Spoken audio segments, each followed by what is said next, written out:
Good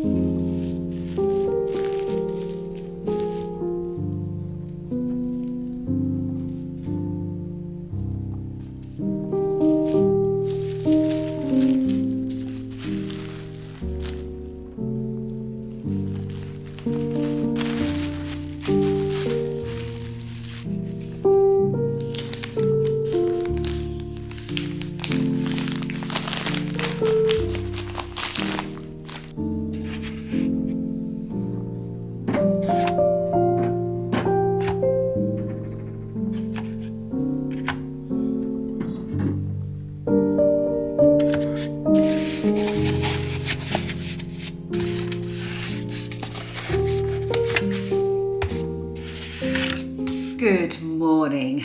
I thought I'd film a little vlog. It's been a couple of weeks since well, it's been more than a couple of weeks, hasn't it? It's been almost a month since I made a vlog here. I've kind of taken November off since Vlogtober and in the lead up to Vlogmas. So you'll see me again in a few days when we start with the first Vlogmas episode. Thank you for bearing with me whilst I took a bit of a break. I had some other things to do for my other channel, and I just had some life stuff to catch up on. I've just been enjoying doing some crochet and things, and yeah, but I'm excited to get back to some vlogging. And I happen to have a day to myself today. Dan is at university today. Every few weeks he goes and spends the day studying at the university for the professional related degree that he's doing. So he's not here, and Phoebe's at school, and obviously Lilia's away still at university. So I've got quite a few errands to do. I'm about to go to the post office and go and drop some eggs off to my mum and so on. And then I want to do some baking at some point. I have had a little clear out of some cupboards, and I've got like things like dried fruit and things that have been lurking for long enough, and it's either use it or chuck it now. So I think I'm going to try and find some recipes, maybe some flapjacks or cookies or something to use up those dried fruits. So I'm going to have to do a bit of cozy baking. And I thought I'd give you a bit of an update on the things that I've been reading, because I finished a few things and that might be interesting to catch you up on, because I've had some really good reads recently. I also want to plan what I'm going to read over the festive period. Not sure what I'm going to read yet. I'm about to finish one book today on audio, and I need something to follow up. So I have to have a little think about that. And yeah, I'm going to have a walk as well, because as of today filming, when I'm filming this, I am up to, so I'm doing a challenge, in case you didn't know. I am doing the one walk 1,000 miles in a year, and I've decided to do it over the calendar year. So I started on the 1st of January, and I was going great guns until we hit summer, and then I don't cope well with warm weather, and obviously we were away and so on. So I've got a little bit behind now. So as of today, before the new walking that I've done today, I'm up to 712 miles, 712 and a half miles. And that's with less than 8 weeks of the year to go.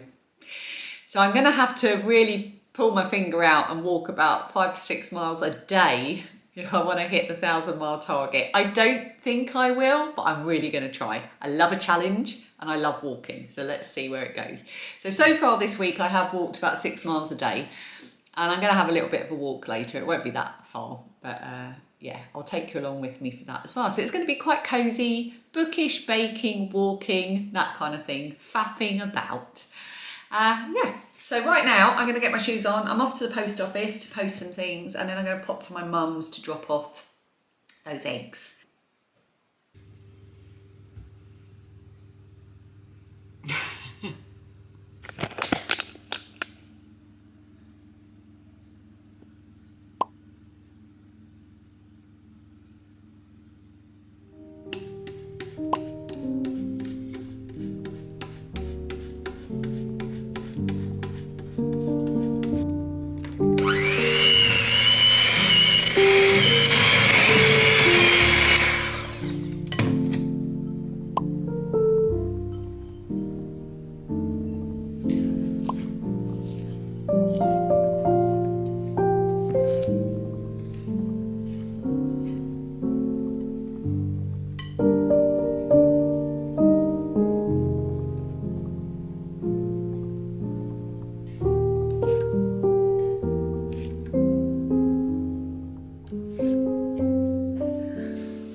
smells incredible right now with those cookies cooling. It was supposed to have, the recipe said to put flaked almonds on top, but I didn't have any flaked almonds, but I did have some chopped hazelnuts. I don't know why I had those, and they were still in date, so I put those on top instead.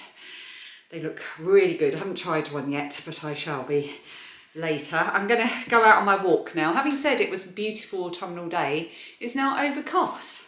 Still a beautiful autumnal day, but not a sunny one. But out I will go to gather some miles.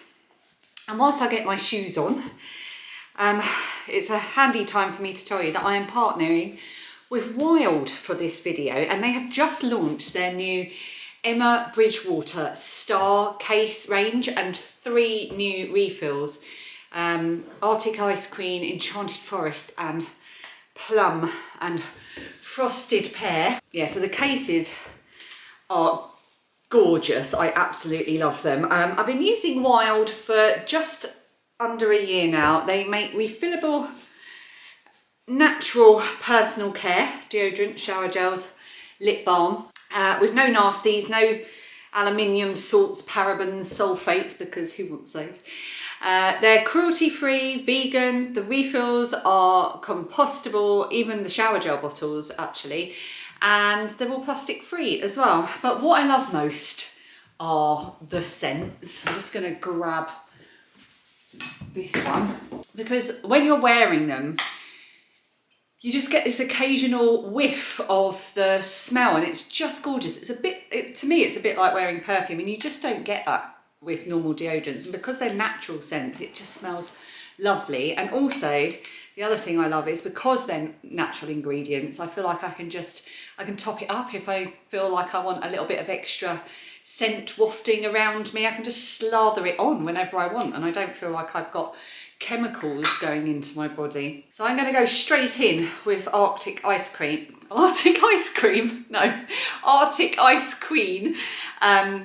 Now I'm going to put some on because I'm going for my walk, and this is just so zingy, pepperminty, lovely, really, really fresh. I thought it would give me a little bit of a pep for my walk. And seeing as I'm going to put it in my new case, I thought I'd just show you how easy it is to do. So you take the lid off, you pull the base off, then you put your refill on, like that.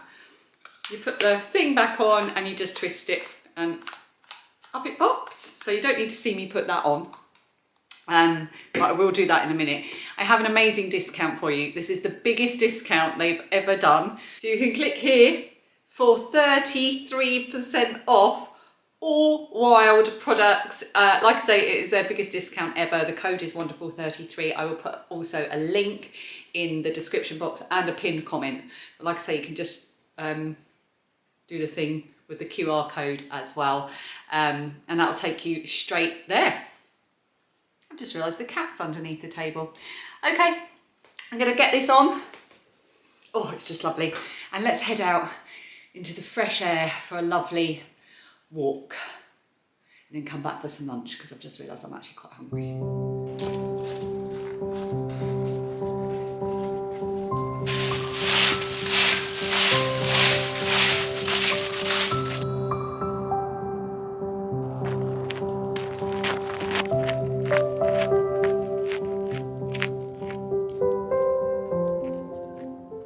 Multiple people and cars, so it's been hard to show you this, and now there's a plane going over, but hopefully you can hear me.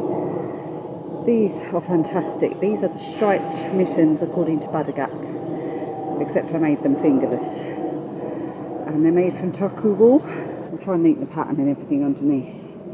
They're perfect for when it's cold and I know I'm going to get hot walking, so I put them on just to keep my hands and my wrists warm, but I'm boiling now, so they're going to come off. But I love them, and they've worn so well. I've worn them, these are my most worn gloves, and look, you can see how well that yarn has worn. Well, it hasn't worn. Perfect. Love them.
am back from my walk and I managed to do 5.5 miles exactly.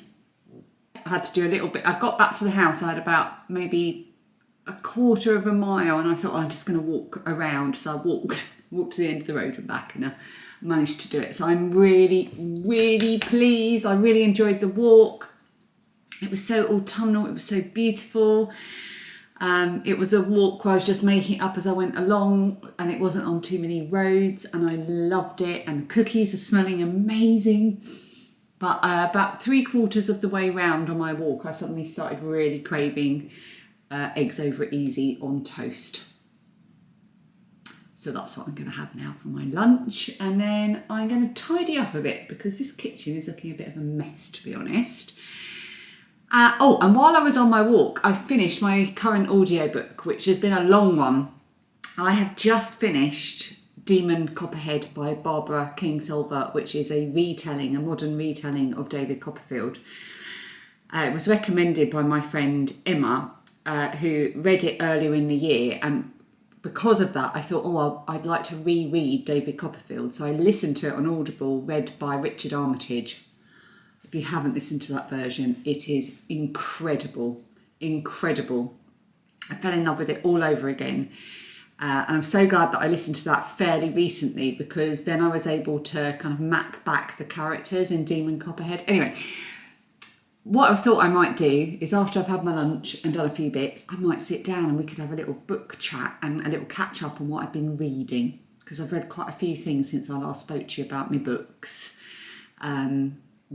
And also I want to ask you for festive read recommendations. I always listen to A Christmas Carol. There are a few versions that I like during December, but my favourite version at the moment is the one, got a crumb or something on my lip, is the one read by Hugh Grant. I love that version so much. But I'm going to save that for December. But I just fancy something cosy, wintry. It doesn't necessarily have to be Christmassy, but wintry and cosy. A little bit festive maybe. Nothing that has like the little Christmas bookshop, tea shop or something in the title. Nothing like that. Not that I don't enjoy those books, but that's not what I fancy at the moment. So if you've got any excellent recommendations, pop them in the comments, please, because I'd love that. Anyway, I'm talking about books already when I should be making lunch, and we'll sit down properly to have a chat in a bit. My goodness, this kitchen is a mess.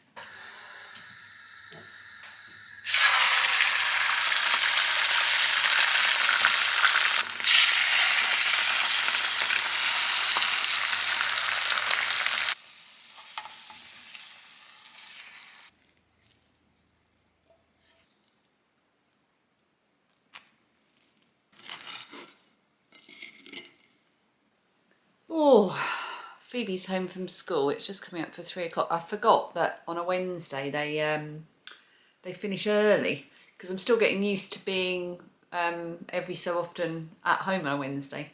Usually work on Wednesdays.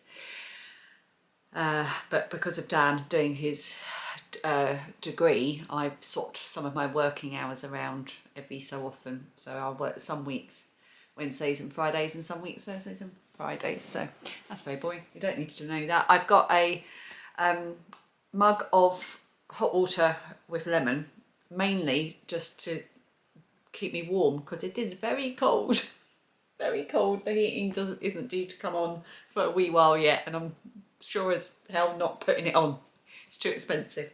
So I thought we'd have a little cosy, warming chat about what I've been reading. So it's not that long since I sat down like this and talked to you about it back in Vlogtober. That was what day was that? I'll put it on the screen, and I'll link the video itself underneath when we last had a sit down and a catch up on what I've been reading and listening to. Interestingly, let me just pop this down for now. I had a look at my story graph. So my story graph is linked underneath. I'm Starry Eyes Alley on there. To look at some of the stats, and the vast majority of the books that I read via audio. So I listen to.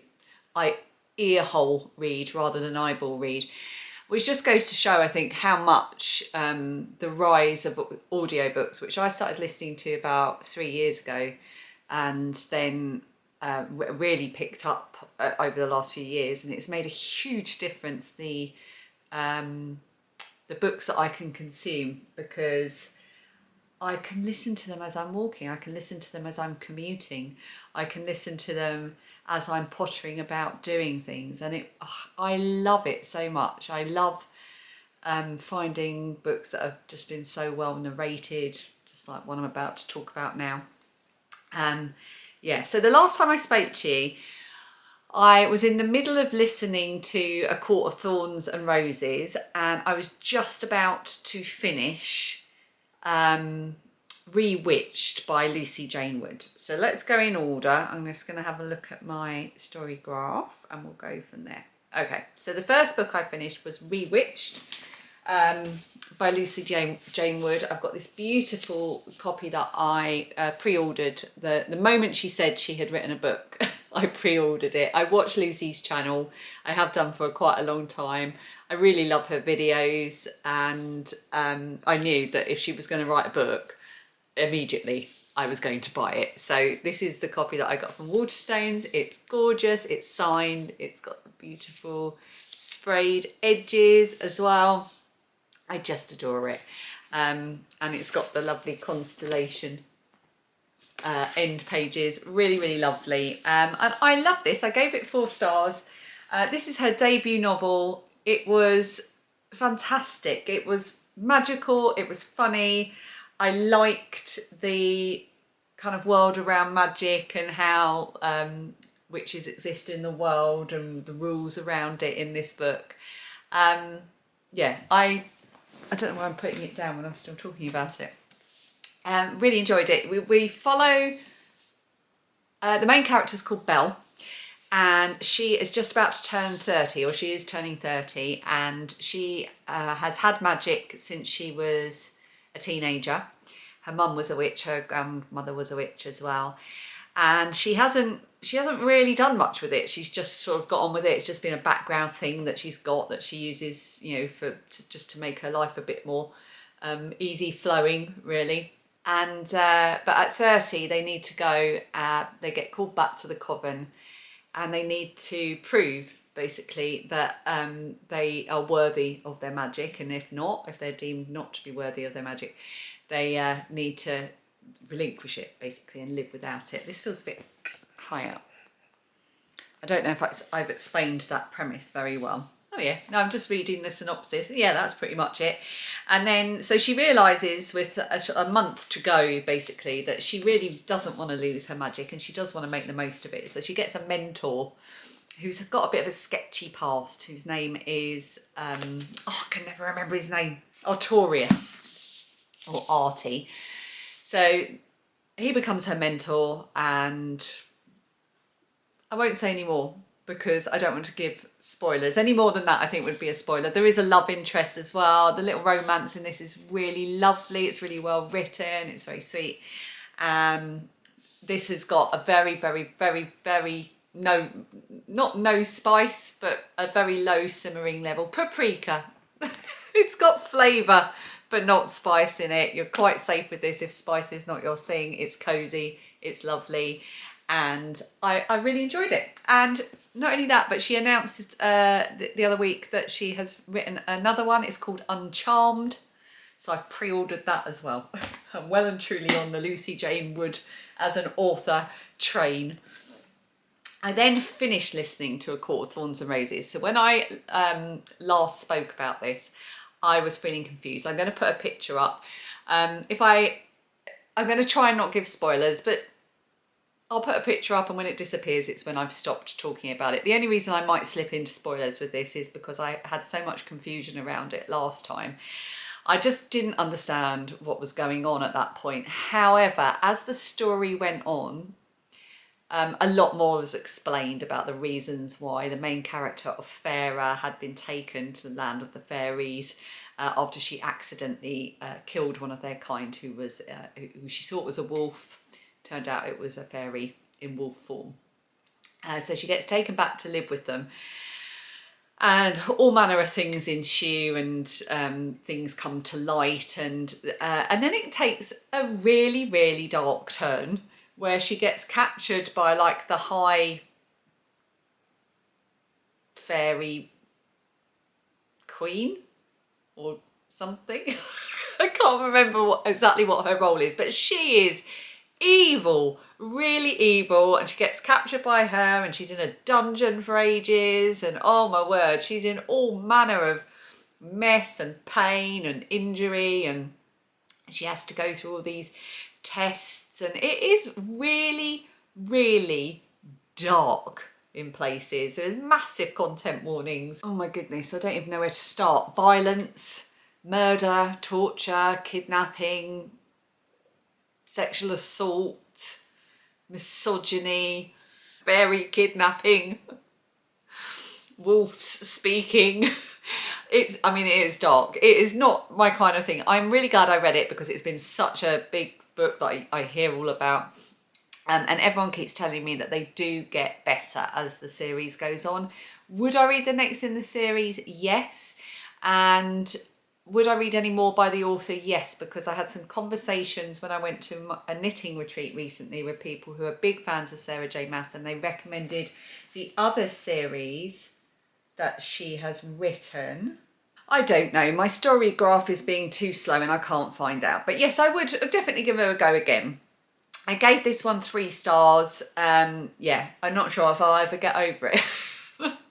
So after that, I went to something completely different, and I listened to How to Stop Time by Matt Haig. Oh, I should also say, by the way, I said that I needed to be better at this, but the Court of Thorns and Roses was narrated by Jennifer Akida. And she did a good job. Yeah, she was pretty good. And then I listened to How to Stop Time by Matt Haig, and this was narrated by Mark Meadows, who did an absolutely fantastic job. I thought he did brilliantly. This was recommended to me by lovely Victoria at What Victoria Read. She said, I think you'll like this. I think this will be one for you. And she was right. I gave it 4 stars. It was, what was the name of the main character? Tom. So we're following Tom, and he is a member of the so-called Albatross Society, which is a society set up for people who exist in the world who age at a different rate to everybody else. They're not immortal, they just age really, really slowly. So he was born in the 1600s, and we are getting his story in the present day when he is in his, well, he looks like he's in his mid 40s, early to mid 40s. And he lives a life where he kind of switches up every 8 years how he lives his life so that no one becomes suspicious about why he's not aging. And he thinks this is the best way to stay safe because at some point in the past he has hooked up with the character of Henrik, who has convinced him of the dangers that lurk in the world for albatrosses. I can't remember why they call themselves albatrosses, but they do. So he lives quite a secretive life where he doesn't tell anyone about this condition or this way of aging that he has. We just get his perspective on life as he begins to question what the meaning of it is without the people that he loves in it, and without being able to be honest. And it's a really gentle story, really, about love and family and just learning to live a life, an authentic, genuine life with everything that you are. And there's a bit of a love story in there as well. There's a bit of a mystery, and he's also searching for a long lost person as well. I really, really enjoyed it. It was just what I needed after the trauma of A Court of Thorns and Roses. And then directly after that, I moved on to Wayward by Amelia Hart. The front cover has a picture of a crow on it, and it says, men, oh, this is really small. Men invented the word witch, we call ourselves wayward. This is a book told across 3 characters at 3 different points in time. So you've got, here we go. We've got Kate, who's in the present day, or in 2019, Violet in 1942, and Arthur in 1619. Each of those stories has a different narrator. The narrators' names are Nell Barlow, Aisha Carla, and Helen Keeley. They all did absolutely fantastic jobs, particularly the narrator who was the voice of Arthur. It was incredible. So Arthur's on trial for witchcraft in 1619. Violet has an unusual affinity with insects and nature, which is getting her into a bit of bother in 1942. And Kate is in an abusive and coercive relationship in 2019 and is running away. And she's also inherited her old great aunt's cottage, and she's discovering a bit more about who she is and what her ancestors are. And it was brilliant. I really enjoyed it. I was enthralled. I couldn't wait to put my earphones in and listen to it. I had a couple of long journeys and it made those journeys go really, really quickly listening to it. I really enjoyed it. Have I rated it yet? I have not rated it, but I think I shall give it 4.5 stars, a solid 4.5 stars.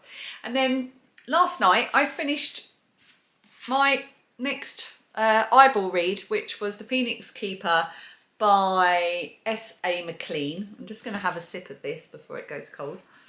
Okay. Next door's dog has started barking now as well. She's a bit annoyed. Oh, it's because there's a man putting leaflets through the door.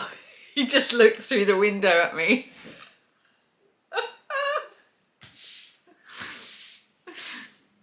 He was probably like, what's she doing? Wangling books about in front of a camera. Yeah, The Phoenix Keeper by S.A. McLean, and I have got this beautiful edition. I did a couple of months of Illumicrate, so this was the Illumicrate edition, so it's got these gorgeous sprayed edges.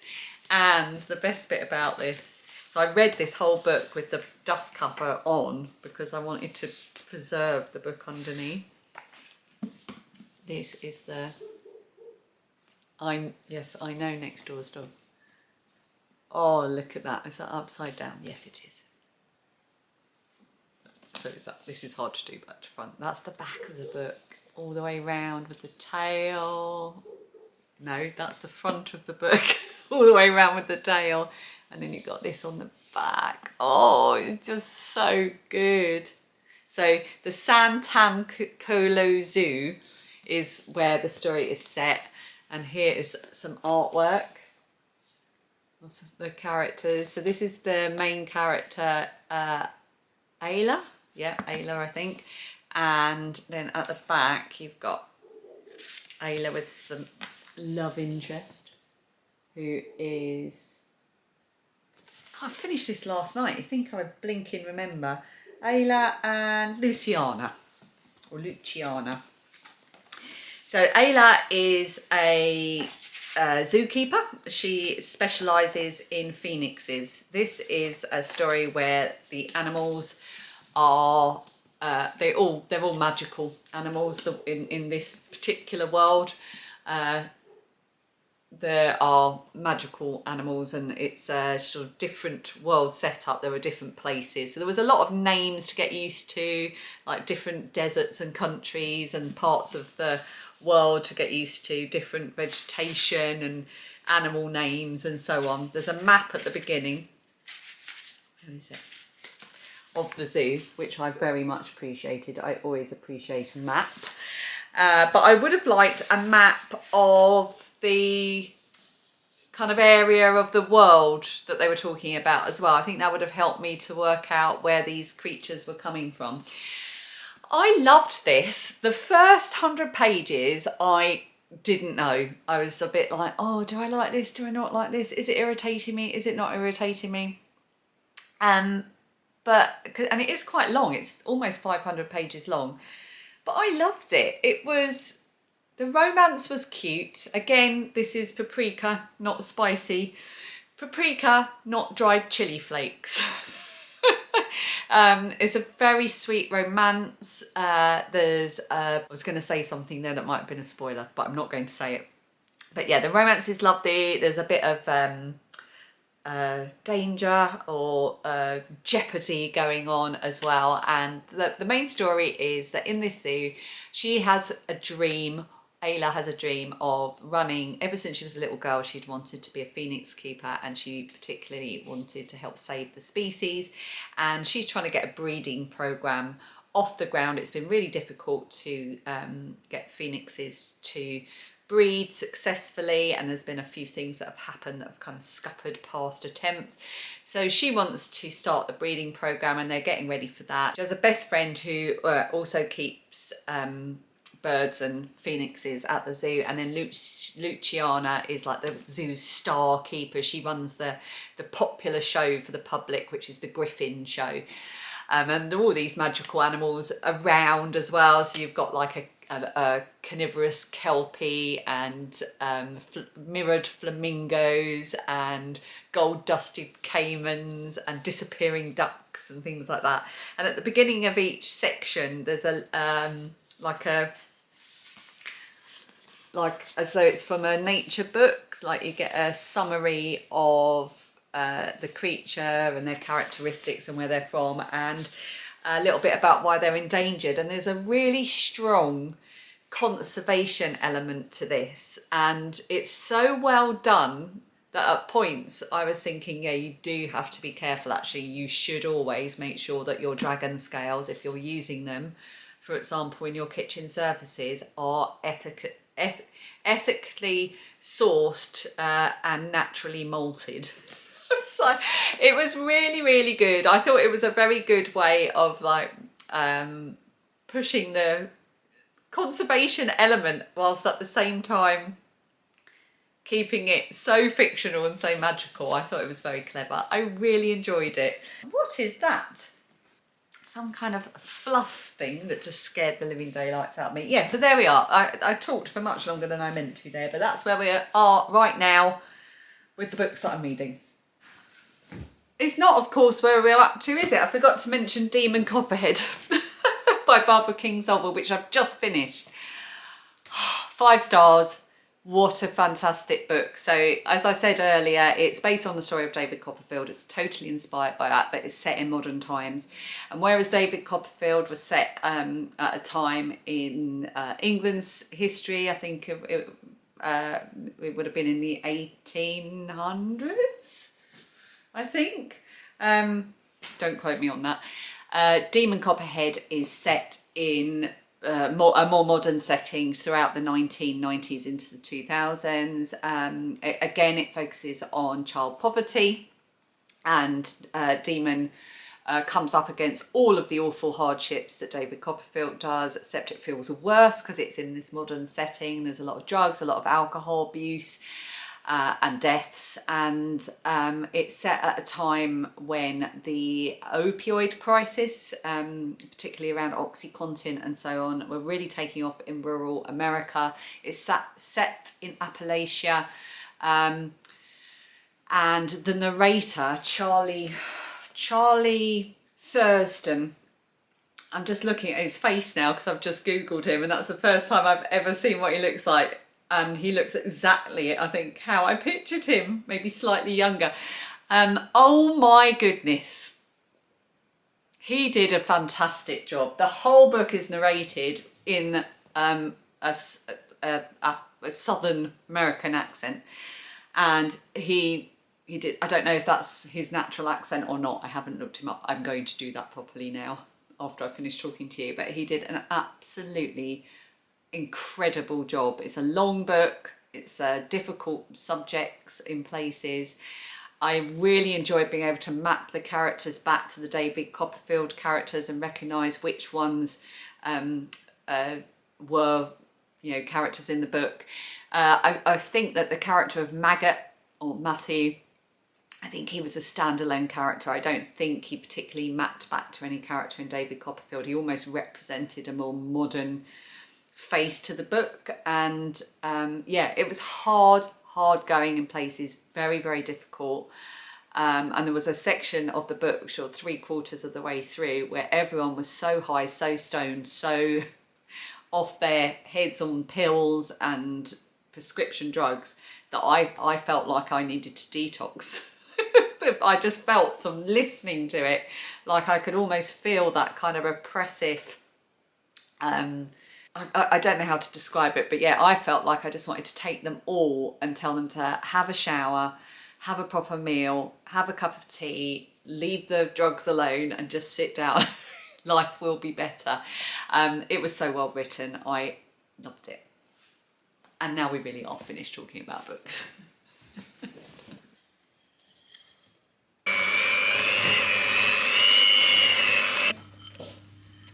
Oh, and I've got to put some not dates. Why are you making such Oats. healthy cookies? I'm trying to use up dried fruit. I thought you hated dried fruit. That's why I'm using it up.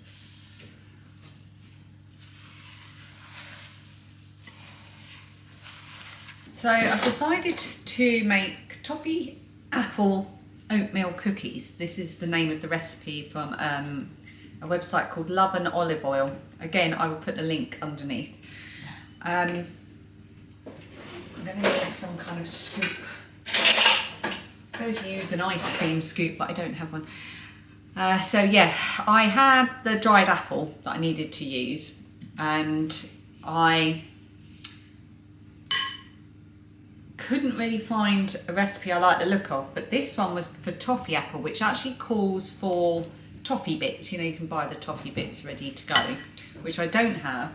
But in place of that, your phone's there. I knew she'd come back down looking for her phone. Phoebe's in Christmas pyjamas. Don't put me in it. These are my pyjamas. Yes. This is really sticky. This is my phone. Why are you showing them your phone? Because it's cutesy. So, yeah, decided to make this. Now, I don't have the toffee bits, but I did have the chopped dates. I only had about 40 grams of those. And, of course, you use dates in things like sticky toffee pudding. So I use that instead of the toffee. And so that's all my dried apple and dates used up, and my dried apricots. And I haven't actually tried the cookies yet, but Phoebe had one and she said they were very nice, which is high praise indeed. So I'm going to get myself in a right mess and get all these cookies onto the trays.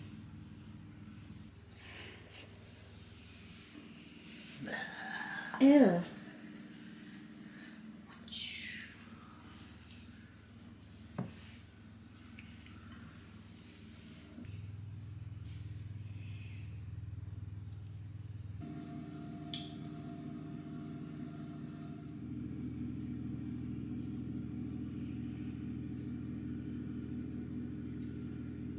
Well, it is, a bit wonky. It is 6:30. It feels so much later. I've got tons of stuff done this afternoon. I'm really pleased to have made those cookies, really delighted. Haven't tried them yet. Phoebe says the apricot ones are lovely, but I think I've packed one to take with me to work tomorrow, and editing me, I'm sure, will put on the screen what they were like. One of the apricot ones, and then the other ones Dan and I will probably try later after dinner. The oven is on. We're going to have spaghetti bolognese tonight, and I think I'm going to have an early night with my hot milk and a special biscuit, and I need to choose a new book to start as well. So thank you for joining me for this kind of faffing about autumnal day, and I will see you very, very soon for Vlogmas. I think we are days away now, so keep your eyes peeled for the first Vlogmas video, which should go up on the 1st, if not the 2nd of December. But I usually manage to get one up on the 1st of the month, so I'm so excited for Vlogmas and for that whole festive season. I just cannot wait. So I will see you then. Thank you for watching. Don't forget to recommend me some festive reads, and I'll see you in the next one. Bye.